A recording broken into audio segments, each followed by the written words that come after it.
Get on the ground.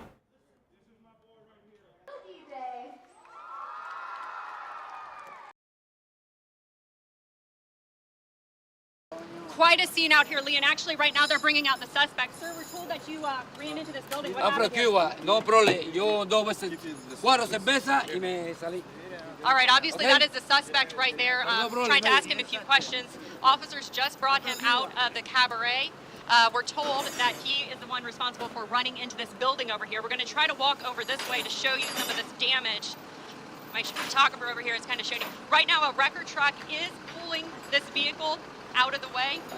We're told what happened is that this gentleman that you just saw here, police told us that he was actually inside the club getting some sort of lap dance, not paying for his dances, and that's when people inside decided they were going to kick him out, and according to officers, you can see there's a barn over there behind my left shoulder. They say there was a horse in there at the time, and the wind startled it so much that it jumped over the fence, and they say it started running through the grass here. You can see where there are some tracks on the ground. There's one there, and there's a few over here. And the last stop of what residents say was a tornado was here along this cornfield. Take a look all the way down. You can see the crops are flattened, and they say that was from the winds. It's getting tough to catch these speeders. We're gonna have to sneak up on them. Try and get through, it's gonna rip a hole in my pants. Okay, that was a fail, but we really didn't have to hide to catch speeders on Williams and Airline. It's 30 here. It took forever for me to catch speeders on Castors and Holly. It's 35 miles per hour here. Folks either made the light, 51 right here, or refused to roll down their window. Oh, you smiled though.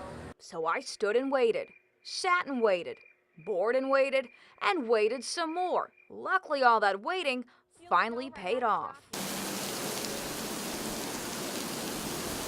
It's now almost a familiar sound with the latest cold front arriving this week. This time, Orange Grove seemed to get the worst of it. Blinding rain made getting around town tough, and when it was over, pieces of sheet metal and other debris littered the ground, or in some cases dangled from power lines.